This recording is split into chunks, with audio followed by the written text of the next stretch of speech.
Hello, all. This is Flyers Talk, my first episode, and with the Flyers playing their first game today, I'm going to do a season preview. So, last year, as we all know, the Flyers lost in the playoffs, Stanley Cup playoffs, to the New York Islanders in 7 games, and in that series, the team didn't play that well offensively, and they were carried by Carter Hart, and even though they got Oscar Lindblom back in the playoffs, but this year they have, I think, after getting Nolan Patrick back, which I'll talk about later, they have a really good forward group and defensive core. So we could talk about the starting lineups and the overall lineup and roster. So first line right now is Oscar Lindblom, Sean Couturier, and Travis Konechny.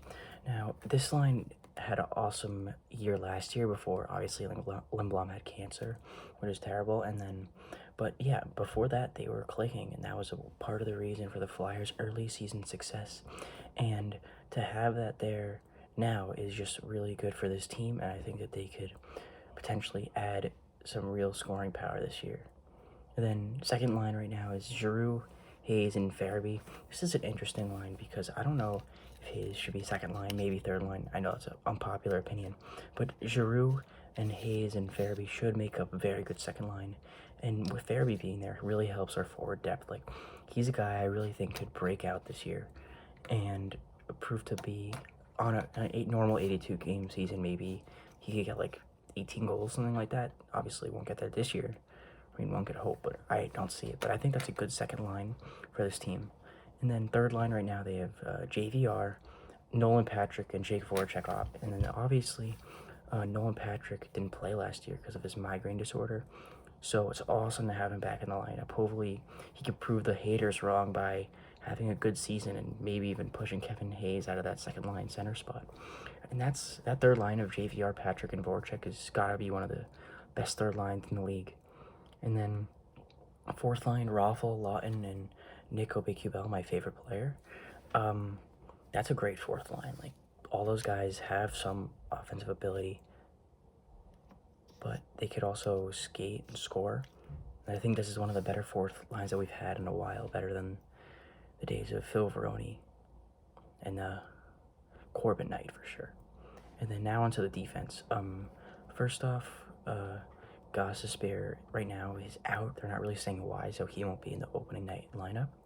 We have Ivan Provorov paired with Justin Braun. I don't think Justin Braun's that good of a player to have in your first pair, personally, but I think they'll figure that out pretty soon. So, but Provorov is pretty good first pair guy. I think that he's a little bit overrated by fans and underrated by others, so I think he falls somewhere in between of like a decent first pairing defenseman. And then our second pairing is Travis Sanheim and Phil Myers. That was a good pairing in the regular season last year. In the playoffs, especially against the Islanders, they were awful. So it's going to be interesting to see how they could develop, as they're both a year older and still very young players. And look, I think that that's crucial. They have to assume a top four spot. If they play like they did in the playoffs, we're going to have some struggles. And then lastly, our third pair is Robert Haig and Eric Gustafsson. Now, I like the Gustafsson signing. I think that it replaces Niskanen a little bit. I mean, he's not as good defensively, but he has offense. He's kind of like Gostisbehere a little bit. But I think he fits more under AV style. And I don't think Haig is a very good hockey player. I think he just stat pads his hits. And I don't know, whenever I watch him, he's always turning over the puck. So I would personally like to see Mark Friedman in there instead, or especially when Gostisbehere comes back. But that would be a really funny pair with Gostisbehere and Gustafsson, the two most offensive defensemen on our team. Give up a lot of chances, but I'm sure we would score some goals as well. So yeah, that's an overall lineup review. And then some other players I'd like to talk about. Morgan Frost, not on the starting lineup. I think he's ready. I just don't know if there's a spot for him, and that's going to be an issue. Like next year, especially, like who on this team, the top 9 is leaving? No one. It's maybe JVR gets taken by Seattle, but I think they would rather take Nicolas Aube-Kubel because he's a better player and cheaper and younger. So yeah, and then lastly, net, we have Carter Hart, who's awesome, very young future of our team. I think that he's gonna make a huge difference for us this year. I think he'll really break out into a top 5 goalies. in the NHL. Even though goalies are kind of voodoo and they could do a bunch of different stuff every year, I think he's going to have an awesome year this year. And Brian Elliott's a decent backup. I mean, we can't ask him to play too many games. They played well in front of him last year, but I mean, he's old, and I don't think that he's like that amazing. So for where I predict this team in the standings, I think that we should make the playoffs. I mean, one of the best forward depth in the league. So it's interesting defense. I'm not like 100% sold on it, and then very good goaltending. And we have some depth in the minors, like Connor Bunnaman could play. Maybe Wade Allison or Tanner Lisinski could get in. I don't know, not Carson Torrensky, though. He's terrible. I don't know. And then on defense, Mark Freeman's good. Morin, I don't even know what position he is anymore at this point, because he said he was wing again, but then they played him at defense in the exhibition game. So I don't really know what's going on there. And then Nate Prosser is fine.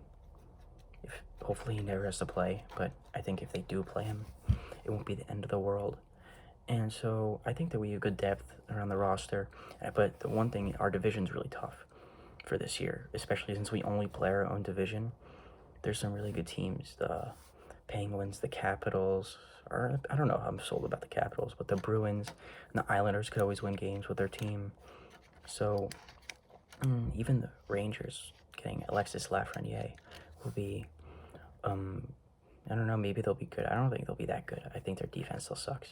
But I think that the Flyers should be in the top 3 of the division. I could see them being first, but I wouldn't bet on it. I think Boston probably takes that. So I think it goes Boston, then us, and then probably Pittsburgh, and then either the Capitals or the Islanders, and then all the other teams are out. Like, I don't think the Devils or Sabres are going to do anything. Maybe with the Sabres, with their Taylor Hall, Jack Eichel, but their defense and goaltending is still really suspect. So I think that we should be able to make the playoffs, and I think we'll have an overall pretty good year. But I'm really excited. It's been a while since Flyers hockey, and yeah. And then I guess one last thing, I want to talk about some players that I'm really looking forward to see what they do, and some players that I'm kind of unsure about. I'm really looking forward to see Nolan Patrick play. I mean, he did better than Jack Hughes and Capo Caco did in their rookie years. He's a center, and he's physical, he's big, and he's probably better than he was 2 years ago since the last time he played. So I think he'll definitely do better. And then I'm really excited to see if Oscar Lindblom could do better than he did in the playoffs. Obviously, coming off the cancer treatment, it was tough for him, but I really think that he's a special player with an amazing shot, and he should help our roster for sure. And then a last player in the forward group, Nico Becky-Bell. He's such an underrated player on this team. I think on most of their teams, he's in the top 9. So I think he's going to push him. He's going to find a way. I think he's too good to be on a 4th line. And then lastly, defense. I'm interested to see if Gostisbehere, if he does play. Like, he still has so much talent, and they have to get something for him, right? Unless Seattle takes him, which I don't see why they would. So I'm interested about that. And then because I think he play power play. And then, and also our power play, like, we have a lot of defensemen. We have 4 defensemen probably that should be on a power play, and only 3 that will be on it. So probably Sanheim gets screwed over again, but we'll see. I mean, it's going to be interesting there. And then I think that, I was also going to say that Travis Sanheim, I think he's good. I think he'll take a next step in development this year into becoming a very good top 4 defenseman. Like, similar maybe to like how Jake Muzzin is. Like, he's good, like a reliable guy. He has to stop falling every time, but overall he's a good player. And so that's it for my season preview. Stay tuned for more content, and subscribe if you love the Flyers.